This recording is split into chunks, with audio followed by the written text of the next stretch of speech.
शासनानं शासनाच्या ताब्यात घेतलेले आहे। असं कोण म्हणले तर मंडळ अधिकारी स्वतः शासन सांगत आहे कागदावर की ही जमीन आमच्या ताब्यात आहे। आजच्या तारखेला सुद्धा ही जमीन शासनाच्या ताब्यात आहे। तर शासनाच्या ताब्यात जमीन असताना तिथे 40 घरे झाली कशी? हा पंचनामा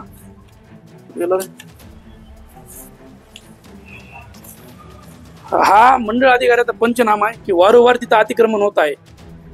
2021ला हा पंचनामा केलेला त्या जागेवर की बाबा इथं वारंवार अतिक्रमण होत आहे, तहसीलला असं पत्र दिलं मंडळ अधिकाऱ्यानं, तरी सुद्धा त्या जमिनीवर कसल्याच प्रकारची कारवाई केली नाही।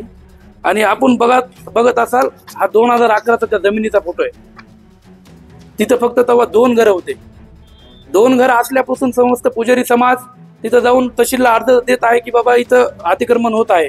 2015 पासूनचे आमच्याकडे अर्ज आहेत, परंतु आमचे अर्ज साईडला फेकून देऊन त्या अर्जावर कधी बघितलं नाही। आणि आज त्या 2 घराचे 40 घरं झालेले आहेत। त्याचे सुद्धा मी तुम्हाला पुरावे व्हॉट्सअपला पाठवतो, व्हिडिओ त्या जागेचे। आणि मूळ इथं सांगायचं म्हणलं तर एक बाब अशी आली की त्या 40 घराच्या बाहेर नगरपालिकेची पाटी आहे की यांना घरकुल देण्यात आलेले आहेत। तर माझं म्हणणं आहे की ही जमीन खिदमत माश आहे। खिदमत माश जमीन म्हणजे ह्याच्यावर कुणाचाच अधिकार नाही, फक्त देवाचा अधिकार आहे। मग देवाच्या जमिनीला नगरपालिकेने घरकुल मंजूर कसे केले? आज घरकुल द्यायचं म्हणलं तर तिथं जिओ टॅग ही गव्हर्नमेंटची सरकारची एक सिस्टीम आहे की बाबा तुम्ही ते लोकेशन बघा आणि ते हे करा, पण ते सुद्धा न बघता आज एका घराला 40 घरांना तिथं घरकुल देण्यात आलेलं आहे। ह्या सगळ्या गोष्टी करून आम्ही उपोषणाला बसलो, 8 दिवसात कारवाई करतो म्हणले, आतापर्यंत कसलीही तिथं कारवाई केली नाही।